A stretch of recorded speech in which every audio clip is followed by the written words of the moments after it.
we've noticed something over the years, something that breaks our hearts and that we think breaks the heart of God too. It's no longer the norm that individuals or families have had a positive experience with church, or any experience at all. So many of our neighbors and coworkers and friends and family members don't have any interest in the local church altogether. And we want to change that. Why? Because we believe when it's working right, the local church is the hope of the world. We believe that there really is no organization with as much potential to change hearts and transform lives and empower the next generation and make a lasting difference in the world as the local church. And so with God's help, we want to be a light in what may seem like a dark world. And we want that light to start shining right here in the St. Croix Valley. And if you think you're too far gone, we'd love to be the ones to tell you God will always leave the light on. So whether you've been in church your whole life or have never stepped foot in church before, we're excited to open our doors to you and to welcome you to the place where real people and a real God meet. We're glad that you could be with us today.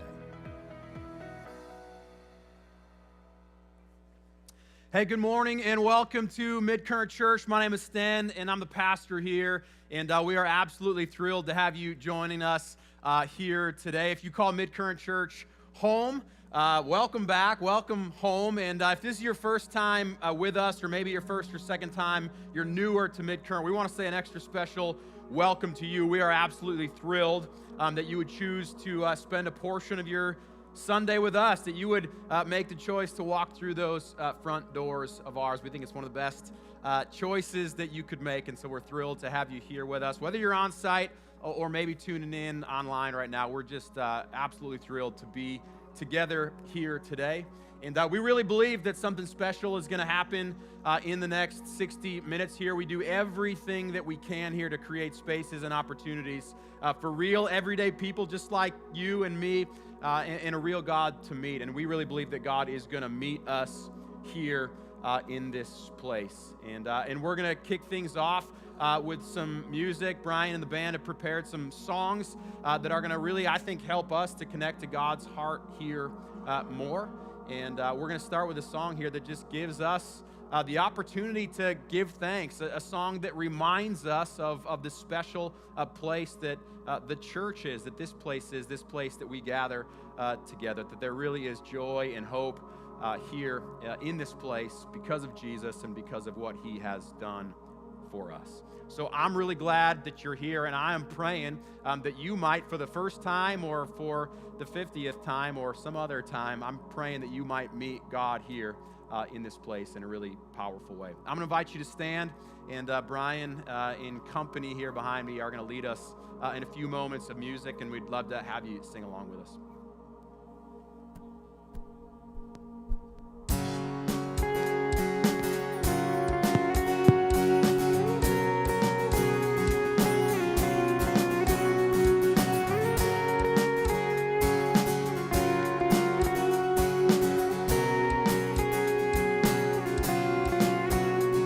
We worship the God who was, we worship the God who is, we worship the God who evermore will be. He opened the prison doors, he parted the raging sea. My God, he holds the victory. There's joy in the house of the Lord, there's joy in the house of the Lord today, and we won't be quiet. We shout out your praise. Joy in the house of the Lord, our God is surely in this place, and we won't be quiet. We shout out your praise.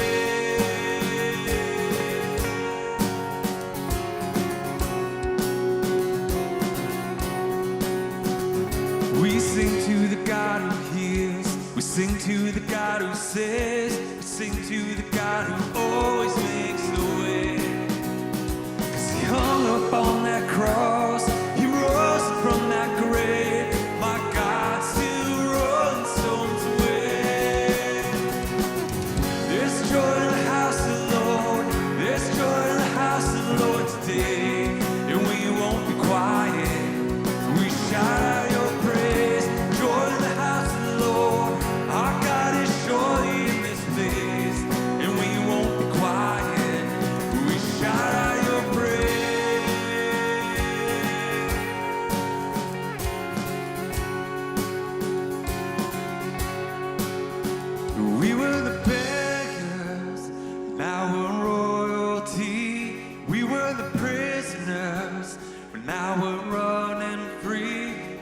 forgiven, accepted, redeemed by His grace. Let the house of the Lord sing praise. We were the beggars, now we're royalty. We were the prisoners, now we're running free.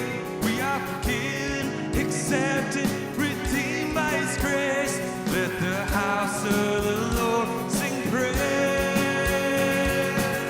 There's joy in the house of the Lord. There's joy in the house of the Lord today. And we won't be quiet. We shout out your praise. Joy in the house of the Lord. Our God is surely in this place. And we won't be quiet. We shout out your praise. Joy in the house of the Lord. There's joy in the house of the Lord today. And we won't be quiet. We shout out your praise. Joy in the house of the Lord. Our God is surely in this place. And we won't be quiet. Oh, we were the beggars, now we're royalty. We were the prisoners, now we're running free. We are forgiven, accepted, redeemed by His grace. Let the house of the Lord sing praise. We were the beggars, now we're royalty. We were the prisoners, now we're running free. We are forgiven, accepted, redeemed by His grace. Let the house of the Lord sing praise.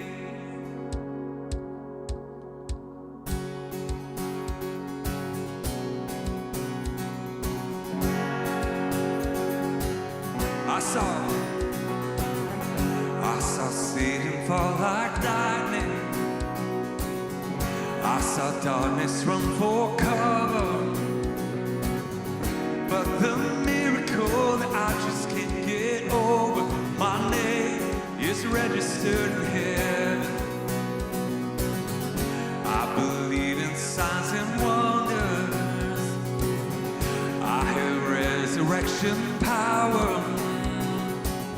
See the miracle that I just can't get over. My name is registered in heaven. Oh, my praise belongs to you forever. This is my testimony from death to life. 'Cause grace wrote my story. I'll testify. By Jesus Christ the righteous, I'm justified. This is my testimony. This is my testimony.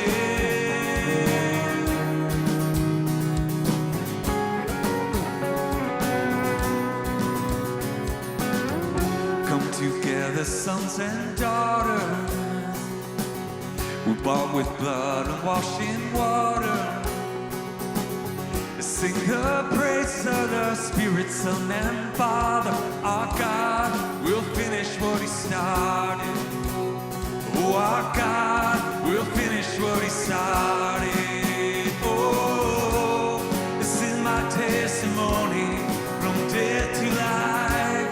'Cause grace rewrote my story. I'll testify. By Jesus Christ the righteous, I'm justified. This is my testimony. This is my testimony. This is my testimony.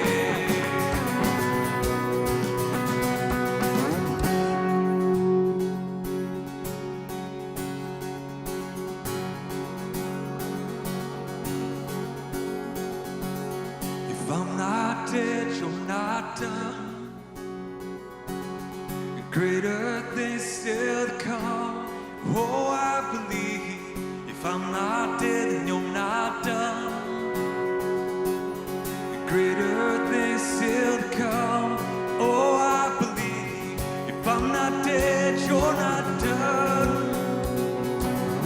Greater things still to come. Oh, I believe. If I'm not dead, you're not done. Greater things still to come. Oh, I believe.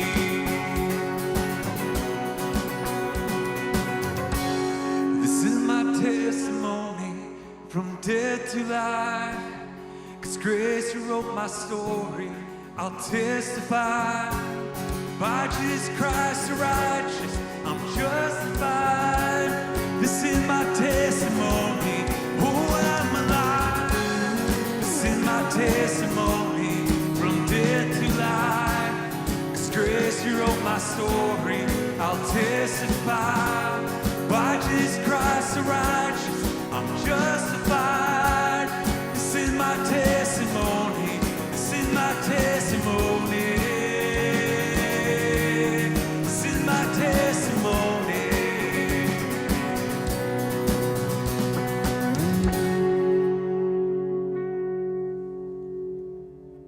Amen. I love when we have a chance to sing songs that pull either words straight out of Scripture or pull the stories that we read in the Bible. And this next song is definitely no exception. Jesus told a parable quite often. He told parables. He used these stories to illustrate God's love for his people. And the story of the lost sheep, maybe you've heard it, maybe you haven't. The shepherd has 100 sheep and one wanders off.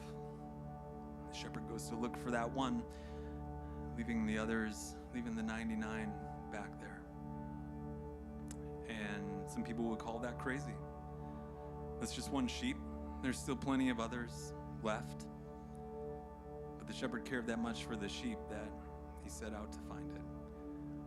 And Jesus tells that story to kind of explain God's love for his children.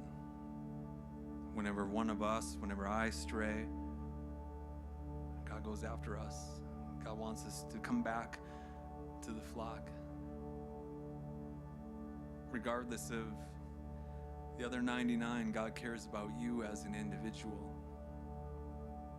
Each one of us here in this room today, God would chase after. God will seek after. Whenever we're lost, whenever we stray, and admittedly, that happens a lot.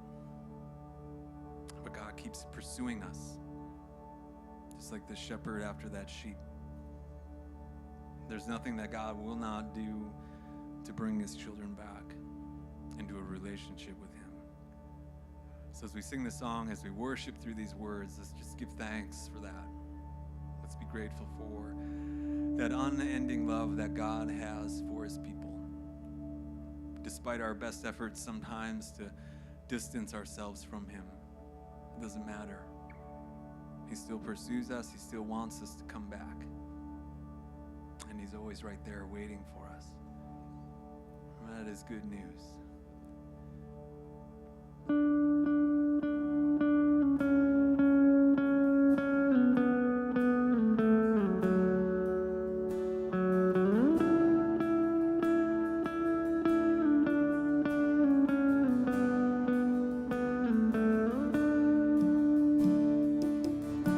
Before I spoke a word, you were singing over me.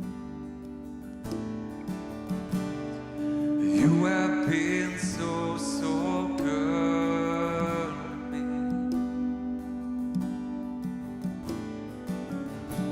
Before I took a breath, you breathed your life in me.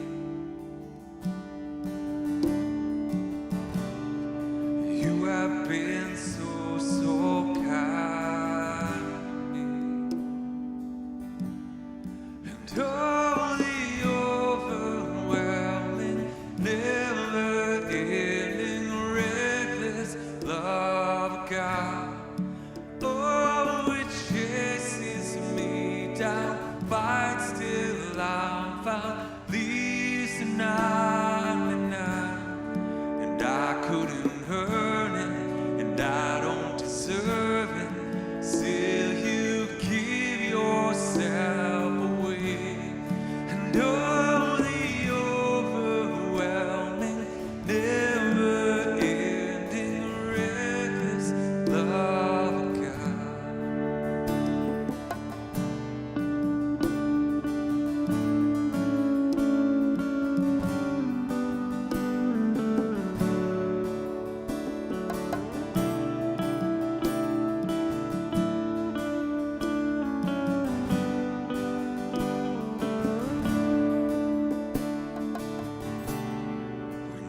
house you're full, still your love offer me.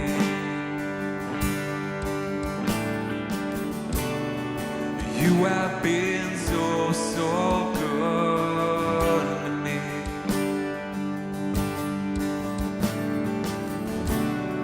When I felt no worth, you paid it all for me. You have been so, so kind to me. And oh, the overwhelming, never-ending, endless love of God. Oh, it chases me down, fights till I'm peace and 99, and I couldn't earn it, and I don't deserve it. Still, you give yourself away. Oh, the overwhelming, never-ending, endless love of God.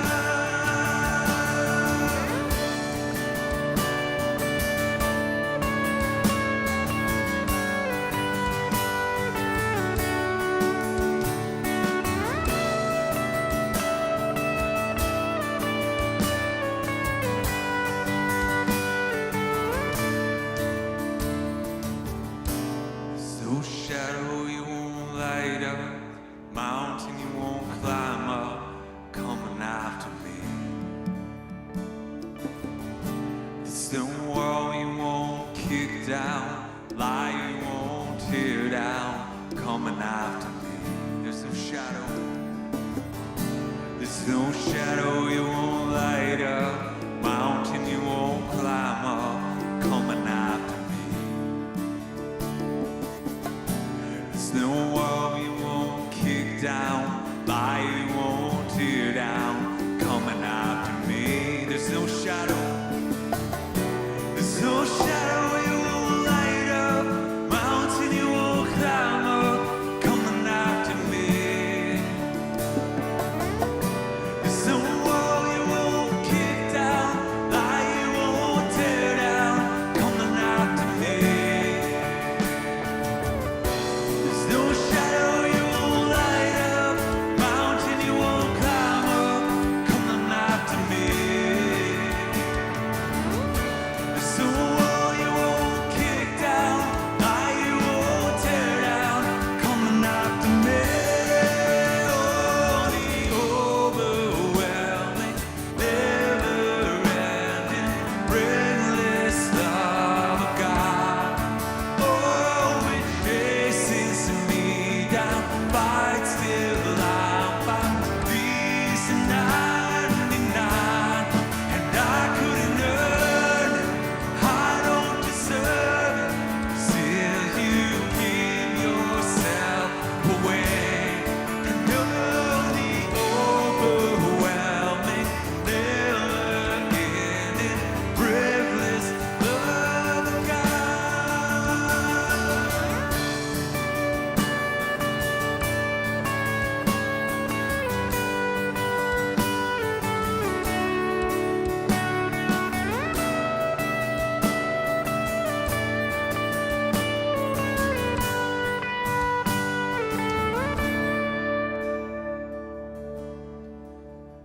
Let's pray together. God, we are so grateful that the love you have for us is a love that is unending, a love that is unwavering, a love that never gives up. Father, and we admit to you this morning that oftentimes we find ourselves apart from you. God, whether intentional or not, that's just our nature. But we are so grateful, God, that no matter what, you wait for us with outstretched arms. And not only that, God, that you actively pursue us, that you want us to be with you. God, we're thankful for that active love, that it's not passive, that you're not sitting back, God, that you are always pursuing us. Father, we are grateful for that. When we are thankful for the gift of life and grace and forgiveness that only comes through knowing who your Son is and by knowing what he has done for us. Lord, we pray all this in his name, the name of Jesus, our Savior. Amen. Let's be seated.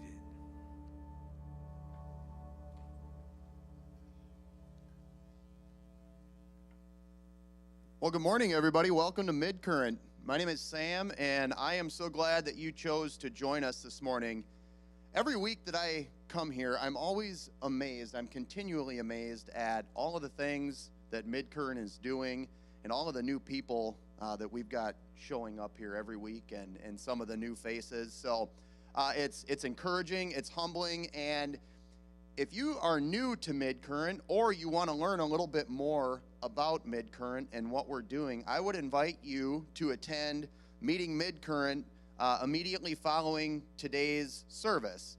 And that's going to be your opportunity to get all of your questions asked around Midcurrent, our vision, our mission, everything that makes Midcurrent tick. You're going to have the opportunity to learn about those things. Now, you may be thinking right after the service, it's right around lunchtime, I've got kids, they might get a little hangry, I might get a little hangry.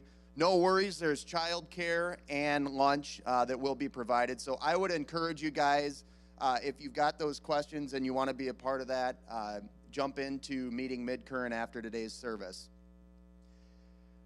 At Midcurrent, giving is a big part of what we do, and it's a big part in helping our mission of connecting real people with the real God. And at Midcurrent, there's many ways to give.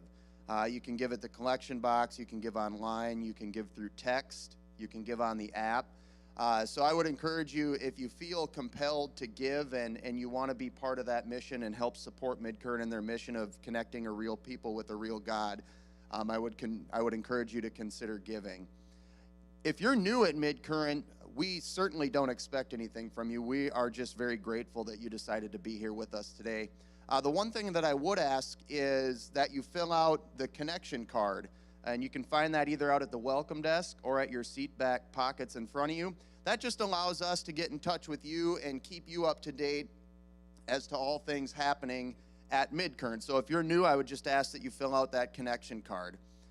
Now, one of the really neat opportunities that Midcurrent has here that we're involved in is called Operation Help. And you guys probably noticed the Christmas tree out front as you came in.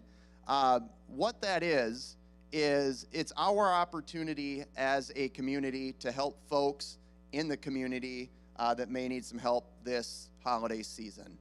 Okay, so I would encourage you to grab a tag or a couple of tags off the tree out in the lobby, and what you'll see is on that tag, there is a wish list for families in need of things that can help make their holiday season just a little bit more special. So I would encourage you guys to get involved in Operation Help if you feel compelled to.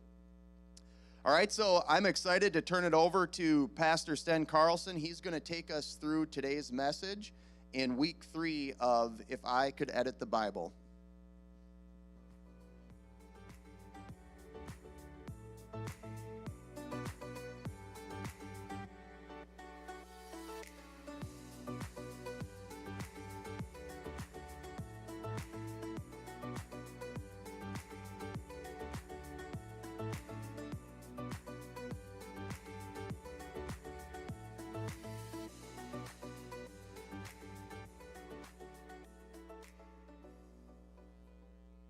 This past fall, my middle son, Oli, he's in first grade. He played in his first ever season of flag football, and the dude was in heaven. I mean, high-fiving, chest bumping his teammates. He's always dancing at the line of scrimmage. He's doing the gritty in the end zone every chance that he could get. Dude is seriously just loving it. He loves football. He'll watch any football game, pros, NFL on TV. College, I should say. He'll watch any game that's on TV. He always has a football in his hands. constantly running through the house, running through the kitchen, throwing passes to himself, spinning the ball up in the air, catching it again. And not only does he just really love football, but we discovered this year in his season of flag football, we discovered that he's actually pretty good. Okay, and I know I'm a little biased here. Every dad's like, my kid's the best on the team, right? But the dude's got some game. I mean, it was super fun to watch him. Even had a coach in the first grade league trying to like recruit him onto the team next year. And we didn't quite know how this was gonna go, but to our surprise, pleasantly, he was really pretty good. And if you ask him what he wants to be when he grows up, he'll tell you he wants to be an NFL football player. Okay. Now, on one hand, I should say there's all sorts of discussions about football, whether kids should be playing. All that stuff aside, about concussions and the whole deal, that stuff aside, these kind of dreams, my son wants to be a professional athlete. These kind of dreams are hard for me to know how to navigate. On one hand, it's fun to dream. And I'll admit, even sometimes for me, I'm like, start dreaming. I'm like, he is pretty good. Well, what if he got drafted into the NFL? I mean, what if he was like the next Adam Thielen, some homegrown kid next door, grinding his way to the top. Sometimes I'm going, what if he actually did make it to the NFL? And in his post-game interviews, he talks about learning to run routes around the end of the couch in the living room. Or what if he, talks about how we would, throw passes together in the house trying to break our record for how many times we could complete a pass without dropping the ball. I'm going, what if he made it? And what if all these moments where I was just trying to pass time inside in the dead of winter, what if those were all the beginning moments of his journey to the NFL? And then on the other hand, reality sets in. I'm like, man, it is actually really hard to make it into the NFL, right? So I don't know. I mean, statistics I saw just this week said that only 6.5% of all high school football players go on to play Division I college football, and only 1.6% of those Division I players go on to play in the NFL. So it's highly unlikely. It's not impossible, but statistically, it's very unlikely that he plays in the NFL. So the question is, how do I encourage him now?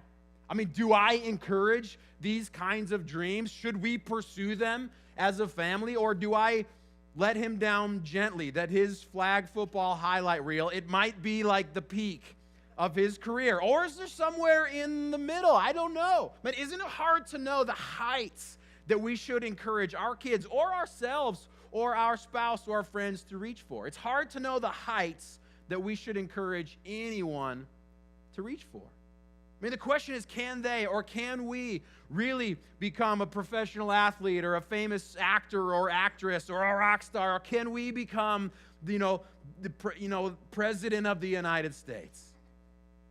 Okay, now, I'm not suggesting by any stretch, I'm not suggesting that we don't have goals and we don't have dreams or that we don't encourage our kids to pursue theirs. That's not exactly what I want to talk about today.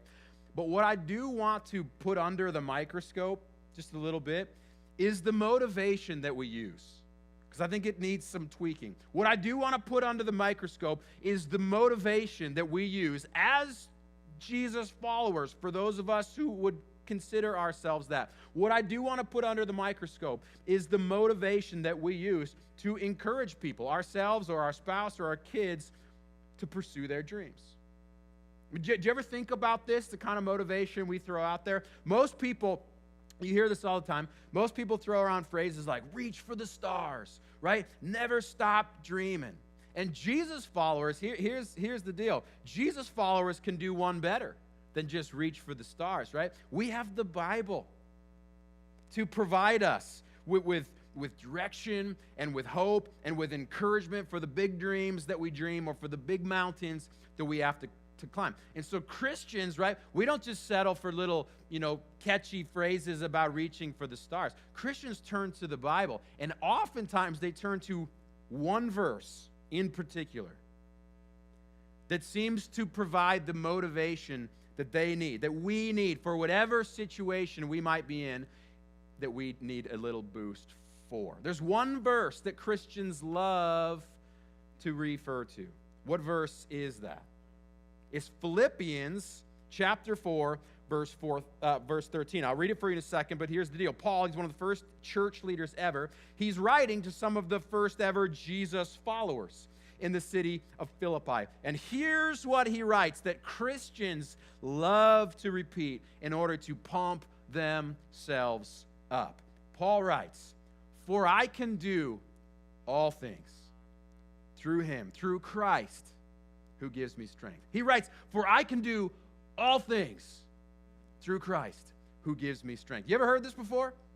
Okay, you ever recited this verse to yourself before? Right? Christian athletes love to use this verse as motivation for the big game. I can do all things through Christ who gives me strength. Students love to use this as motivation while they study for a big test, right? Job seekers, they use this as motivation that they can land the job of their dreams, right? Anyone climbing any uphill battle holds on to these words as their promise of success. It is the go-to Bible verse for Christians who need to pump themselves up. But if I could edit the Bible, not that I can, but if I could, I would start right here with this very verse. Okay, now, side note here, that might seem like an odd suggestion coming from a preacher. And so if you haven't been around for this series, let me explain. We're in the third week, as you heard Sam say, we're in the third week of a series called If I Could Edit the Bible. And the whole point of the series is not for me to, change the truth that is written for us in the Bible or to make the Bible say something different than it really does. The point of the series is to recognize that thousands of years later, there might just be some things that were said or that were written that are still true, but that could use a new explanation, a better explanation as to their significance or as to their application in our life today. And so in the course of this series, I want to try and provide a fresh perspective on timeless truth in hopes that your faith and my faith might be encouraged and that we might get a little bit better of a grip on what it is that God is wanting most from us. And so when it comes to Paul's advice, to his encouragement to us in Philippians, what I want us to know is that it's actually not, unfortunately, it's actually not some kind of biblical win one for the Gipper kind of pep talk. Okay? I hate to be the bearer of bad news, but this verse, I can do all things through Christ who gives me strength. It's not the Christian's victory cry or their guarantee for success in whatever they would commit themselves to. In all honesty, it's kind of become that kind of thing today because too many people, here's what happens, too many people pluck that one single verse out of the Bible and out of the context in which it was written in. And taken out of context, right? Just this one single verse in and of itself. Taken out of context, well then yes, it seems like Paul is telling us that there is nothing we can't do as long as Jesus is in our corner. And as awesome as that sounds, it's just not necessarily true. At least it's not what this guy Paul is trying to teach us here. And so if we are going to understand this most popular verse, if we're going to understand it fully and be encouraged by it properly, because I do think it is still encouraging, which I hope you'll see. If we're going to understand it fully and be encouraged by it properly, we have to place it back into context, and then we have to examine the whole thing. And so what we need to do is we need to rewind a few verses and get a little bit of a running start and lead up into verse 13. We need to see fully, we need to see what Paul is talking about specifically, what was happening, what he was experiencing. We need to see in what context did he make the statement that we all love so very much. So that's what we're going to do. We're going to back up a little bit to verse 10 in chapter 4 of Paul's letter to the Philippians. And here's what Paul writes to Jesus' followers in the city of Philippi. He writes to them and saying this, "I rejoice greatly in the Lord that at last you renewed your concern for me. What's he talking about? Here's what he's talking about. In the past, this group of Jesus followers in Philippi, they had sent support. They had sent like financial support to Paul to help him while he spread the good news of Jesus. And so he is saying, thank you. But thank you for doing that. Thank you for your support, and thank you for your concern for me. He's going, it's meant a lot to me. He's going, man, that was helpful. That was encouraging to me and to the mission that I was on. But look at what he writes next. He says, I'm not saying this. I'm not saying thank you to you. I'm not saying this because I am in need, for I have learned to be content whatever the circumstances. Verse 12, he says, I know what it is to be in need, and I know what it is to have plenty. He says, I have learned the secret of being content in any and every situation, whether well-fed or hungry, whether living in plenty or in want. So Paul is telling the Christians in Philippi, he's saying to them that he's learned how to be content, regardless of his circumstances. Whether he's hungry or whether he's well-fed, he's good. Whether he has everything or whether he has nothing, he's good. Whether life is good or whether life is not so good, he's good. And interestingly enough, his life is not so good at this very moment. He is writing this very letter, these very words from prison. The message of Jesus was so controversial at the time that his mission to spread the good news of Jesus, it landed him in jail. He's in prison. And yet, even still, he's saying, it's all good. He says, I'm not worried. I'm not freaking out. My life isn't over. I'm not having a midlife crisis. Why? Because he's going, I've learned that all of this outside stuff, it doesn't matter. He says, I have learned the secret of being content no matter which way the cookie crumbles.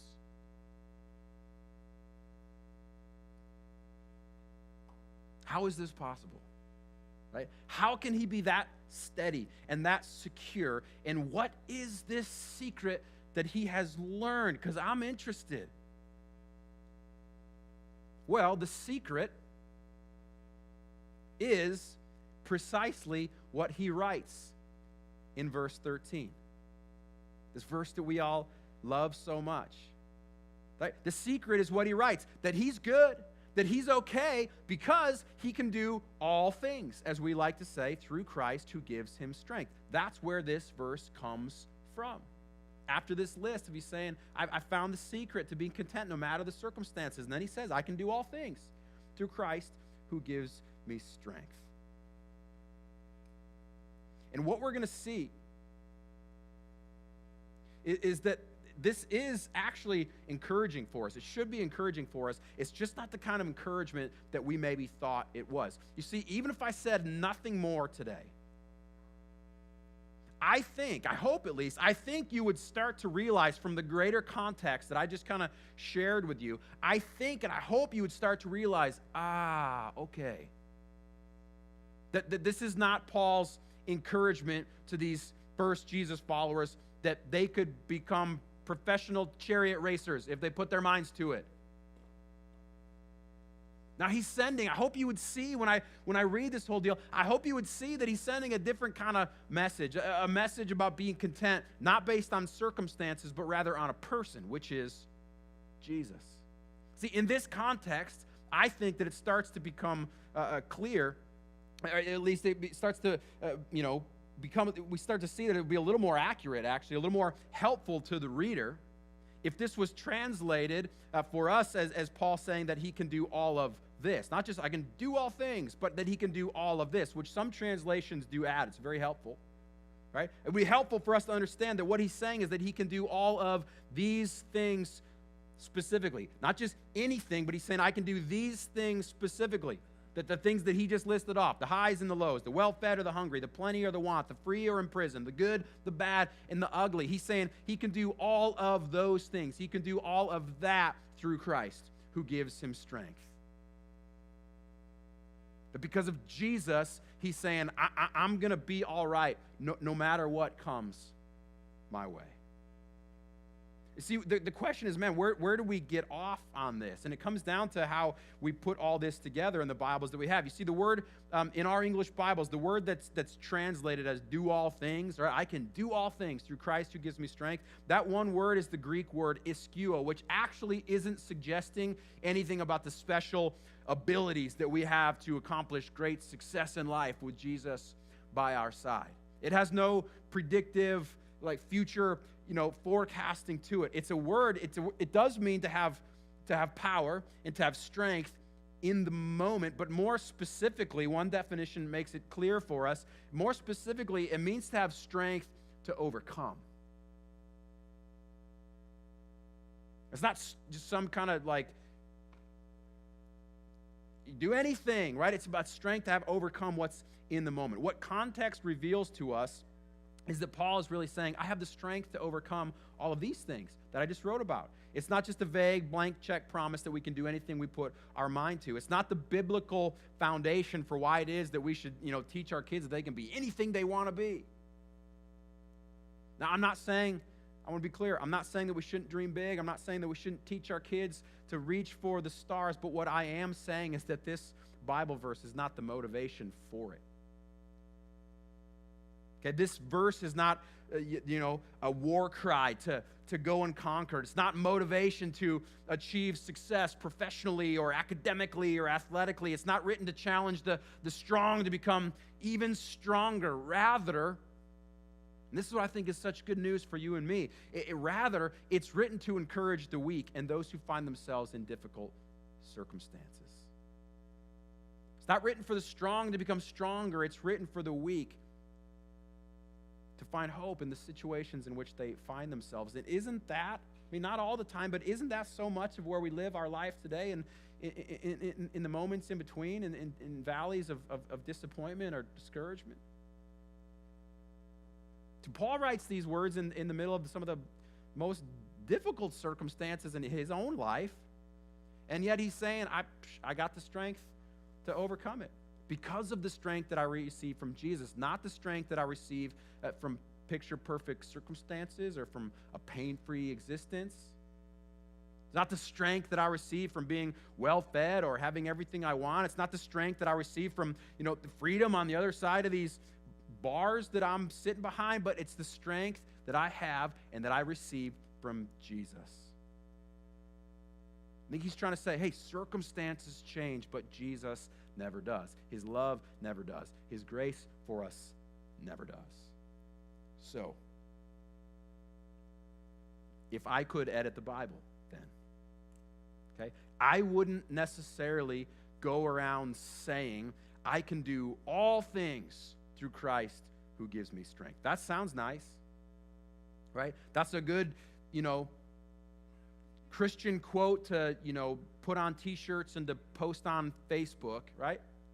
But it's not necessarily all that accurate. So what I would say, if I could edit the Bible, what I would say is this: I can endure all things through Christ who gives me strength. If I could edit the Bible, I wouldn't go around telling everybody, I can do all things through Christ who gives me strength. I would say, I can endure all things that come my way through Christ who gives me strength. Midcurrent, what I want you to understand today is this. If this is the only thing you hear, here's what I want you to know, right? The strength that we receive from Jesus, it's not always motivation for victory. Oftentimes, it's hope for inevitable defeat. Let me say that again, right? The strength, the encouragement that we receive from Jesus, it's not always motivation for victory. Oftentimes, it's just hope for inevitable defeat.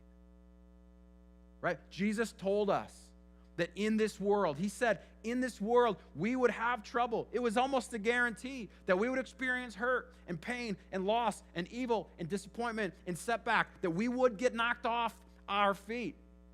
And so the strength that we receive from Jesus, the hope that we have in Jesus, it was hope and it was encouragement for those very moments. Now, I recognize that you might be bummed out to think that your favorite Bible verse is not necessarily saying what you thought it was. I recognize that that's, not the most encouraging message to leave with you here today. But I actually think that what this is really getting at, I actually think it's more encouraging than the other way around. Because it's not encouragement for some kind of dream that has only potential. It's encouragement for the everyday reality that is really pretty inevitable, right? It's not hope and encouragement for something that just has potential. It's hope and an encouragement for something that really is inevitable in our lives that we would experience, right? Paul's encouragement to Jesus followers, it's not about the heights that we can reach, but it's about the depths that we can endure when Jesus is our source of strength. That's good news. I mean, it is to me, at least in the life that I live, and sometimes the valleys that I experience, right?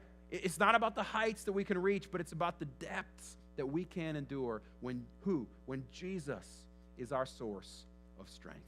So, Midcurrent Church, let me just ask you today, what is your source of strength, right? You don't got to answer that out loud. You don't got to tell anybody your answer, but ask yourself inside, what is your source of strength?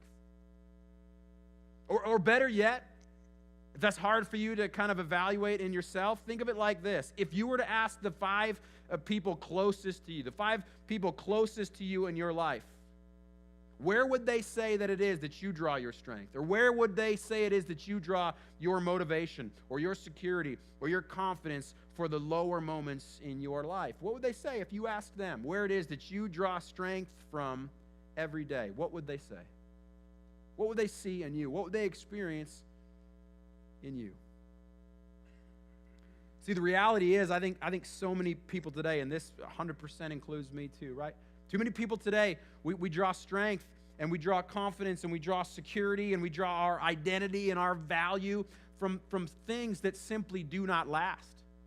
Things that just are not guaranteed, right? We can't bank on them. We can't count on them to come through for us when we need it most. Too often, our confidence, it comes from our age, in our youth, or our beauty, or our athleticism, or our reputation, or our family's reputation, or our kids' reputation, or our bank account, or our careers, or our recent successes.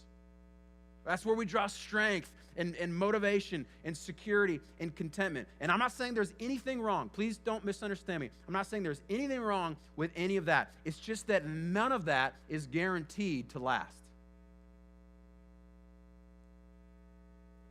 Because here's the bad news, and I don't want to be a downer here, but here's the reality. There is going to be a day. I know we don't like to think like this, but there is going to be a day when all that stuff is gone or starts to fade away. Doesn't matter how much you pray or believe or quote the Bible, right? Bad things are still going to happen. You're still going to lose the game. You still might lose your job, or you still might not get that job. You still might flunk the test. Right? You're going to get older and slower and uglier, right? You're not going to have all the money that you wanted forever.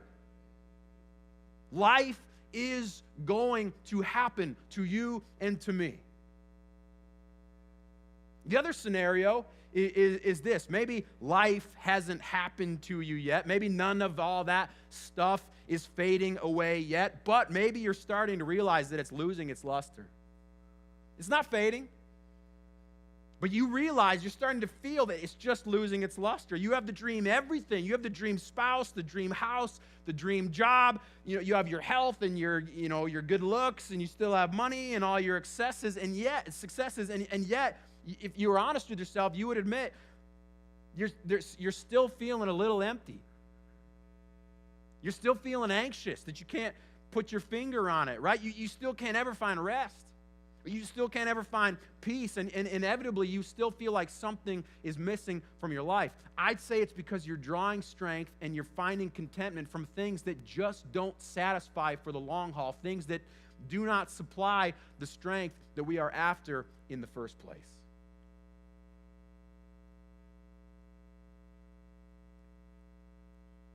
So in my mind, we have 2 choices, right? We can live it up now while we still have our health or good looks or our health or our money or our dream job or our dream girl, right? We can roll the dice while the good times last, cross our fingers that we just keep riding this wave as long as we can. We can do that. We can roll the dice. We can ride the wave as long as there's a wave to be riding. But the question then is, we have to ask ourselves, what do we do when there ain't no wave to be riding anymore? What do we do when our luck runs out? What do we do when all of that stuff fades away? And who are we then? And how content will we be when the one thing or the two things or the three things that we built our entire life on slips away, fades away? Right? What happens to us when, or happens to our heart, or what happens to our faith when reality hits, or heaven forbid, when disaster strikes? See, that's when we spiral into depression and doubt, overcomes us, and that's when, we experience insecurity and midlife crises, and our world is all turned upside down. And yet, I would say it's completely avoidable. So then, let's instead, right? We can roll the dice, we can ride the wave as long as there seems to be a wave worth riding, or we can choose right now. We could choose to draw strength from the only thing that will not fade, which is Jesus, right? His strength, it's available to us, and what we got to understand is His strength for us. It's not our promise of victory. It's not a promise for some kind of victory we want to be winning, but it's our hope, it's our assurance, and it's our confidence for inevitable defeat and discouragement and disappointment that we may experience. So let's learn now and let's practice now, even when we have everything, even when life is good, even when we've got it all. Let's learn now and let's practice now to be content in our life with Jesus plus nothing else. Let's build our lives on that rock that is Jesus, and let's build our lives on the things of His kingdom. That way, if we do that now, even if life is good, even if there's still a wave to be riding, if we practice now what it looks like to build our lives on Jesus plus nothing else, right? If and when the rug is pulled out from under us, here's what happens. We're not shaken.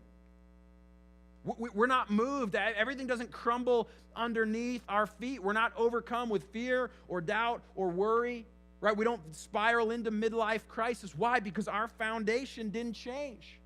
Just our circumstances did. Our source of strength was not affected. We'll be able to say, I'm good. We'll be able to say, hey, I've learned how to be content with Jesus and nothing else. I've learned how to be content no matter the circumstances. Folks, can you imagine the lives that we'd live? Can you imagine the families that we'd lead? Can you imagine the kids that we'd raise? Can you imagine the leaders that we'd become if this was our attitude, if this was our mindset, if our source of strength and confidence was rooted in the unchanging promise and strength of Jesus and nothing else? See, I think, this is just me, I think we'd be unstoppable. I think we'd have people lined up behind us. I think we'd have people lined up behind us, ready to follow us, wanting to know, desperate to know our secret source of strength.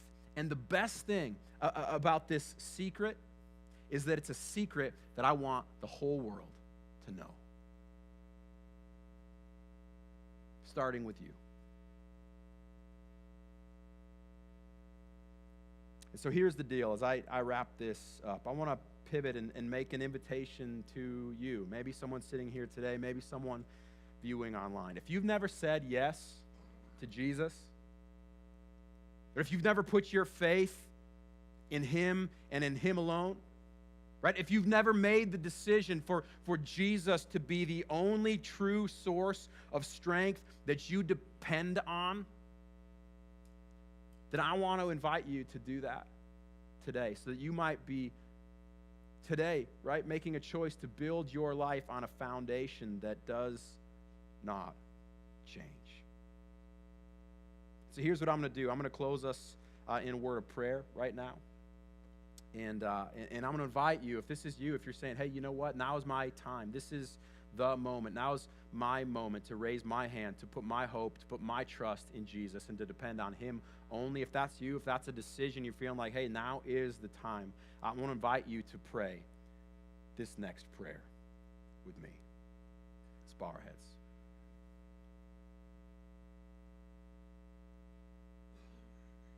God, I've gone on way too long, putting my hope in things that simply do not last. I've gone on way too long drawing strength and confidence from things that just do not provide it. And so today I choose to put my hope in you. Today I choose to draw my strength for the life that I'm living from you and nothing else. Would you encourage me today? Would you give me strength for the journey ahead? And would you help me cling to you when the road ahead gets tough? And for all of us here today, God, I'm asking that you would give us all encouragement for the road ahead. God, would you remind us of the depths that we can endure with Jesus by our side? God, if there's some part of us, any part of us that's drawing strength from something other than the promise and the hope of Jesus, would you help us to identify it? And would you give us the courage, right, to make a clean break, God, and to no longer depend on it? Doesn't mean we can't access it, God, but you give us the courage to make a clean break, to no longer depend on it. Give us the strength to lean on you and you alone, no matter what comes our way. We pray these things in the name of your Son, Jesus. Amen. Hey, thanks so much for being here today, and I just want to let you know, and I don't know who's here today or who's watching online, but if you feel like that's a decision that you made for the first time, decision to put your hope and your trust in Jesus and Jesus alone, right? If this is a decision that you made to say yes to Jesus, then we want to cheer for you, we want to champion you, and we want to come alongside you in any way we can. So here's what I would ask of you to do. Find me after the service and let me know, or all you got to do is send a 3-word email. Say, I said yes, to the email address, yes@midcurrentchurch.org. We want to be standing in your corner, helping support you take whatever step is next for you in a real, growing relationship with Jesus. So thanks to all of you, too, for being here today. If you're sticking around for meeting Midcurrent, we've got an awesome crew, and we'll actually be setting up in the lobby if you see us starting to get tables ready. That's what it's all for. So we're looking forward to that, and looking forward to next week, in week number 4 of this series, If I Could Edit the Bible. We'll see you then. God bless you.